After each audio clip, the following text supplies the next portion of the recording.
Welcome to my YouTube channel. 14.1 से question number 4 चलेंगे। Fourth में कह रहा है कि the flowing figures have more than one lines of symmetry, such figures are said to have multiples line of symmetry. यानी कि एक से ज़्यादा लाइन, जिसमें सिमेट्री लाइन में अगर एक से ज़्यादा लाइन है, मोर देन है, तो उसको हम कहेंगे मल्टीपल्स लाइन्स ऑफ सिमेट्री, यानी मल्टीपल लाइन्स ऑफ सिमेट्री। तो इसमें देख रहे हैं रेक्टेंगल में कि एक से ज़्यादा सिमेट्री लाइन दी गई है, एक तो वर्टिकली में है, एक हॉरिजेंटल में है, इसमें दो हो गई। तो एक से ज़्यादा है तो मल्टीपल्स लाइन ऑफ सिमेट्री कहेंगे इसको। इस तरह स्क्वायर में भी दिया गया है, एक से ज़्यादा लाइन्स है, जैसे डायगोनल शेप में है, डायगोनल और वर्टिकली में है और हॉरिजेंटल में भी है, और यहाँ भी है, डायगोनल में है, वर्टिकली में भी है, तो यहाँ लीफ में भी दिया गया है। तो ये आपको एक तरह से ये उदाहरण के लिए यानी एग्जाम्पल के लिए बताया गया है कि इस तरह से लाइन ऑफ सिमेट्री के मल्टीपल्स लाइन, एक से ज़्यादा लाइन खींची गई है, उसको हम मल्टीपल्स लाइन्स ऑफ सिमेट्री कहते हैं। तो नीचे में है आपको इसी तरह से आपको मल्टीपल्स लाइन ऑफ सिमेट्री नीचे में आपको शेप में बनाने हैं। तो नीचे में लिखा है कि identify multiples lines of symmetry and any each of the flowing figures. इस फिगर्स में आपको मल्टीपल्स लाइन्स ऑफ सिमेट्री बनाने हैं। अब इसमें आपको बनाएंगे कैसे, तो चलते हैं। यहाँ पर देखिए कि अंदर में आपको यहाँ पर दिया है एक ट्रायंगल शेप है।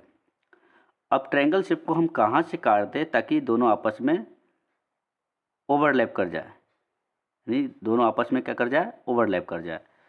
तो ओवरलैप मतलब आपस में कवर हो जाए एक तरह से। तो हम ऊपर से काटेंगे, ऊपर से यहाँ से। तो देखिए हम ऊपर से काटते हैं, तो ये हम ऊपर से काटते हैं तो ये और ये पार्ट दोनों आपस में चिपक जाएंगे, यानी कि बराबर हो जाएंगे, ओवरलैप दोनों आपस में कर जाएगा। एक तो हम लाइन ऑफ सिमेट्री ये वर्टिकली में हो गया। अब किस साइड से करेंगे ताकि हमारा और भी इसमें कितने लाइन ऑफ सिमेट्री हो सकती है देखते हैं। फिर हम इस साइड से हम काट सकते हैं, इसकी 3 साइड है, पहले 1 2 3 साइड है, तो यहाँ से भी हम लाइन ऑफ सिमेट्री खींच सकते हैं, यानी यहाँ से इस वर्टेक्स से हम लाइन ऑफ सिमेट्री खींच सकते हैं। तो यहाँ से भी अभी हम एक निकाल सकते हैं, तो इसका और इसका आपस में ओवरलैप कर जाएगा अगर करेंगे तो। हमने टेढ़ा कर दिया। फिर एक तरह से कहाँ से निकलेगा, फिर नेक्स्ट टाइम इस वर्टेक्स से आप निकाल सकते हैं, इस तरह से वर्टेक्स से आप निकालेंगे तो इसका आपस में ओवरलैप कर जाएगा। ये साइड का और इस साइड का देखेंगे तो सेम इक्वल है। तो इसकी लाइन ऑफ सिमेट्री हो गई 3। नेक्स्ट में चलते हैं। यहाँ देखें एक स्क्वायर शेप है, तो इस स्क्वायर शेप पे इसमें अंदर एक फिगर बनाया गया है, ये एक गोलाकार है, हाफ है। तो इसको हम कहाँ से काटें ताकि दोनों आपस में ओवरलैप कर जाए। अगर हम डायगोनल शेप में काटते हैं तो ये आपस में इधर से ओवरलैप तो नहीं कर पाएगा, दोनों आपस में इक्वल नहीं हो पाएगा, यानी बराबर नहीं हो पाएगा। अगर हम इसको फोल्ड करेंगे तो नहीं हो पाएगा। अगर इस डायगोनल शेप से हम काटते हैं यहाँ से तो भी नहीं कर पाएगा, तो ये इधर चला जाएगा। ये अगर यहाँ से काटते हैं तो ये आधा इसका जो हाफ कट जाएगा, ये नहीं हो पाएगा। तो हम करेंगे क्या, इसके बीच से काटेंगे, सेंटर से। तो हॉरिजेंटल पे हम पहले काटते हैं, तो हॉरिजेंटल से बीच से हम एग्जैक्ट मिडल से हम काटेंगे। तो देखेंगे कि ये वाला पार्ट और ये वाला पार्ट आपस में इसके ओवरलैप, यानी ये दोनों आपस में क्या करेगा, ओवरलैप कर जाएगा, ये दोनों आपस में। और ये भी आपस में क्या कर जाएगा, ओवरलैप कर जाएगा। तो ये इसकी एक सिमेट्री लाइन हो गई। और एक ऊपर से भी हम काटेंगे बीच एकदम सेंटर से, तो देखेंगे तो ये और ये आपस में इसके ओवरलैप कर जाएगा, और ये दोनों आपस में इसके ओवरलैप कर जाएगा। तो इसकी सिमेट्री लाइन कितनी हो सकती है, 2। डायगोनल शेप में हमने इसलिए नहीं काटा क्योंकि डायगोनल शेप में काटेंगे तो इसका कवर नहीं कर पाएगा, इसका हाफ कट, जैसे कि हम डायगोनल शेप में काट के दिखाते हैं तो इसका हाफ कट गया, ये इसका हाफ, तो इसका अगर ओवरलैप करेंगे तो इसका नहीं हो पाएगा, ये इसका इधर आ चला जाएगा। तो इसलिए डायगोनल शेप में ये नहीं कर सकता है। फिर आगे है, जहाँ देखिए ये एक इक्विलेटरल ट्रायंगल है, इसके अंदर भी एक ट्रायंगल बना हुआ है शेप में। तो बिल्कुल एग्जैक्ट फर्स्ट ए वाला पार्ट की तरह है, इसमें भी है। तो आपको इस तरह से काटने हैं। इक्विलेटरल ट्रायंगल के तीनों साइड आपस में इक्वल होता है, ये आपको पता ही होगा। तो हम किस साइड से इसको काटें ताकि ये बन जाए, तो हम सबसे पहले वर्टिकली सिमेट्री लाइन बनाते हैं, वर्टिकली लाइन से ही काटते हैं। तो हमने बीच से काटना शुरू किया, तो तो हमने बीच से काटे हैं तो ये दोनों आपस में इक्वल हो जाएगा, दोनों इक्वल है। जैसे इस तरह से साइड में सेम इसी तरह से साइड में आपको दिख रहे हैं, तो ये इसको कवर कर लेगा और ये इसको कवर कर लेगा, और यहाँ पे ये इसको कवर कर लेगा, ये इसको कवर कर लेगा। एक तो एक सिमेट्री लाइन ये बन गई।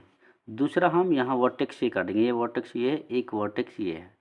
तो यहाँ से अगर हम काटेंगे तो देखेंगे, तो हम यहाँ से थोड़ा काटने से करते हैं, तो इस तरह से हम काटेंगे। यहाँ बीच से आना चाहिए था, थोड़ा सा वर्टेक्स से इस तरह से बीच से काटेंगे, तो ये इसके आपस में ओवरलैप कर जाएगा, और ये इस तरह से एक बीच से काटेंगे इस तरह से, तो इसकी लाइन ऑफ सिमेट्री 3 हो जाएगी। आगे आते हैं, यहाँ पर भी देखेंगे कि एक स्क्वायर शेप में है, लेकिन अंदर की जो डायग्राम बनी है ये स्क्वायर शेप में नहीं है। तो अगर हम डायगोनल शेप में अगर काटते हैं, अगर इस तरह से काटते हैं, अगर वर्टिकली अपोजिट में काटते हैं, वर्टिकली में सिमेट्री लाइन करते हैं, तो देखेंगे मान लीजिए वर्टिकली में हम काट के देखते हैं तो नहीं हो पा रहा है, क्योंकि ये जो है यहाँ पर आ जाता है इसका कॉर्नर, और ये इसका कॉर्नर यहाँ पर चला जाता है, यानी आपस में ओवरलैप नहीं कर पाएगा। यहाँ सेम दोनों दिखाई दे रहा है, लेकिन आपस में अगर ओवरलैप करेंगे तो ये इस साइड चला जाएगा और ये इस साइड चला जाएगा, तो ये तो ऊपर से वर्टिकली सिमेट्री लाइन नहीं बन पाएगी। तो हम इसको कहाँ से कट करेंगे ताकि सिमेट्री लाइन आसान से बन जाए? तो हम इसको हॉरिजेंटल पहले काट के देखते हैं। हॉरिजेंटल हम काटते हैं तो ये हॉरिजेंटल हो जाएगा। अगर हॉरिजेंटल देखेंगे तो इसका ये आपस में ओवरलैप कर जाएगा, ये दोनों आपस में ये ओवरलैप कर जाएगा। फिर एक तरह से किस शेप में काटेंगे, इसको हम डायगोनल शेप में काट के देखते हैं, ये दोनों आपस में ओवरलैप कर जाएगा। एक डायगोनल शेप में काट देंगे, तो डायगोनल शेप से काटते हैं तो देखेंगे डायगोनल शेप से हमने काटा बीच से, एकदम मिडल से लाने हैं सेंटर से, तो ये वाले पार्ट सिर्फ इसको बोल जाइए, ये वाले पार्ट और ये वाले पार्ट आपस में इसको ओवरलैप कर जाएगा। तो इसके एक हॉरिजॉन्टल का में और एक डायगोनल शेप में इसका सिमेट्री लाइन बन सकती है। इसकी सिमेट्री लाइन हो गई टोटल 2। नेक्स्ट में आते हैं, यहाँ पर भी एक स्क्वायर शेप है और अंदर में एक डायग्राम बनाया गया है। ये लीव्स एक तरह से डायग्राम है, लीव्स की है, तो आप इसके भी 4 साइड इक्वल है। देखेंगे स्क्वायर की 4 साइड आपस में क्या होता है, इक्वल, यानी कि ये रेगुलर फिगर है, एक रेगुलर फिगर है। तो इसको हम किस तरह से काटेंगे, तो सबसे पहले हम वर्टिकल में काट के देखते हैं इसको बीच से। तो हमने वर्टिकली सिमेट्री लाइन बनाई है, मैंने बीच से बिल्कुल एग्जैक्ट मैंने बीच से काटा, यहाँ तो बीच से थोड़ा हुआ है, नहीं थोड़ा टेढ़ा हो गया, सॉरी स्टूडेंट। तो हमने देखा तो बिल्कुल एग्जैक्ट इस साइड जिस तरह से दिखाई दे रहा है उस साइड से बिल्कुल इस साइड से दिखाई दे रहा है आपको, तो इसको ओवरलैप कर जाएगा, ये इसको ओवरलैप कर जानी, आपस में दोनों अगर चिपकाएंगे तो दोनों आपस में चिपक जाएगा, यानी इक्वल हो जाएगा, बराबर हो जाएगा आपस में। तो एक सिमेट्री लाइन ऊपर से वर्टिकल में आ गया। एक हॉरिजॉन्टल से आप बना सकते हैं, बीचों बीच से आप काटेंगे, तो बीचों बीच से भी काटेंगे तो ये आपस में इसको ओवरलैप कर जाएगा, ये वाले, और ये इसको ओवरलैप कर जाएगा। फिर आप डायगोनल शेप में भी काट सकते हैं, देखेंगे तो डायगोनल शेप से भी हम बिल्कुल हम डायगोनल शेप में काटेंगे, तो ये वाला पार्ट इसको ओवरलैप कर जाएगा, ये इसको ओवरलैप कर जाएगा। फिर आगे देखेंगे तो यहाँ भी एक डायगोनल शेप में है, तो यहाँ से भी आप डायगोनल शेप में आप काट सकते हैं बीचों बीच से। मैं पेंसिल से यहाँ कर रहा हूँ, आप पेंसिल और स्केल से दोनों साथ में करना है स्कूल में, ताकि गलत ना हो। तो इसकी लाइन ऑफ सिमेट्री 4 हो गई, 1 2 3 और एक 4। आगे देखेंगे एक ये फ्लावर है, फ्लावर्स को हम इसको कहाँ से काटेंगे भाई, इसको हम कहाँ से काटेंगे ताकि इसका सिमेट्री लाइन बन सके। अगर बीच से काटते हैं तो ये फ्लावर इसकी ओवरलैप तो नहीं कर पाएगी, क्योंकि बीच में यहाँ खाली हो जाएगा, इसका स्पेस ज़्यादा आ जाएगा, खाली हो जाएगा। तो करेंगे क्या, इसके हम ऊपर से काटते हैं वर्टिटेक्स में, वर्टिकली अपोजिट में काटते हैं, वर्टिकली में तो हम ऊपर से काटते हैं।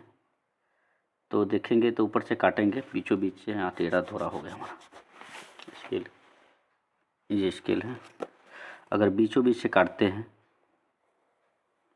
तो देखिए ये पार्ट और ये पार्ट आपस में ओवरलैप कर जाएंगे, दोनों आपस में ये चिपक जाएंगे, बिल्कुल ओवरलैप कर जाएगा, ये आपस में दोनों आपस में बराबर है। अगर आप चिपकाएंगे तो दोनों बिल्कुल एक, तो इसकी लाइन ऑफ सिमेट्री जो होगी एक ही होगी। नेक्स्ट चलते हैं, एक डायग्राम बनाया गया है इस तरह से फ्लावर की शेप में, और अंदर जो है स्क्वायर शेप में है।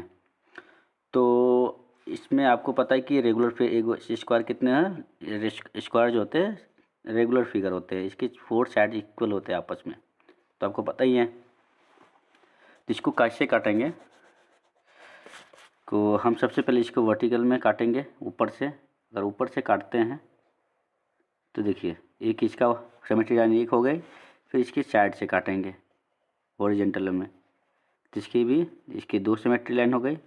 फिर हम इसको डायगोनल शेप में भी काट सकते हैं, डायगोनल शेप में भी काटेंगे तो भी इसको ये ओवरलैप कर जाएगा। फिर इसके इस डायगोनल शेप में हम काटेंगे, जहाँ पर थोड़ा सा गलत हो गया था। तो इसकी लाइन ऑफ सिमेट्री जो होगी, इसकी लाइन ऑफ सिमेट्री जो होगी 4 होगी, इसकी लाइन ऑफ सिमेट्री 4। यहाँ भी देखेंगे कि स्क्वायर का था तो यहाँ भी लाइन ऑफ सिमेट्री 4 हुई। जहाँ रेगुलर फिगर होगा था जितनी उसकी साइड होगी उतनी उसकी line of symmetry and rotational symmetry भी उतनी ही होगी।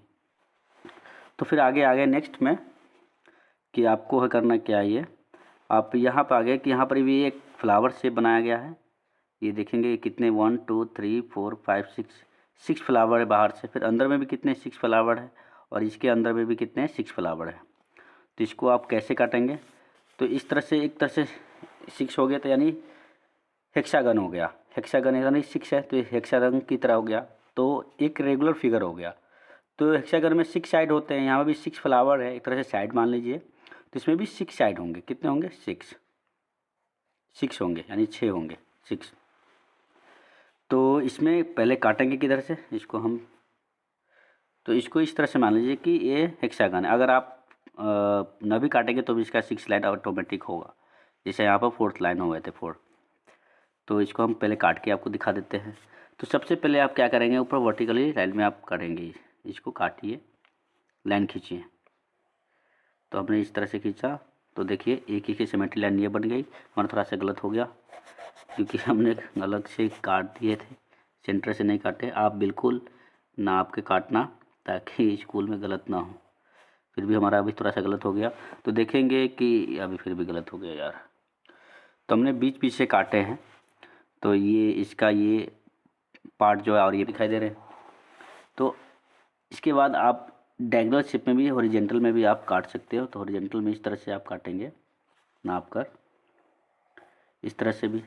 इसके बाद आप इस तरह से भी काट सकते हैं, इस साइड से भी। इसके बाद आप हमने अंदर वाली चीज़ को फ्लावर को काट दिया आपस में, और एक इस साइड को